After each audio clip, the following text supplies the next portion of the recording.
Hello everyone, sa vlog na ito ay akin pong i-share ang ating pagpipitas ng golden pear siya.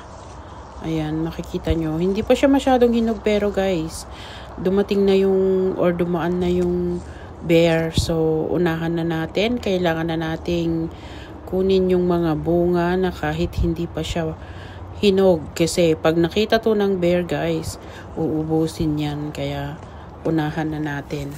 So ayan na nga guys, yung kita nyo yung nakuha namin doon. Ayun. Yun na nga po yung nakuha namin.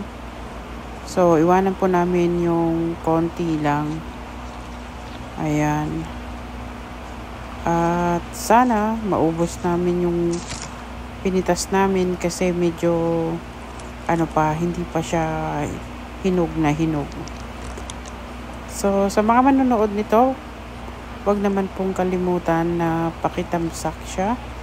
At maraming salamat po. Hanggang sa muli. So, ayan, kakain tayo ng homemade na halo-halo. Dahil mainit ang panahon, ayan, halo-halo is perfect. At dito naman, birthday ni Ate Yosita. Happy birthday, Ate Yosita. Shout out to you. Okay, blow. Yeah.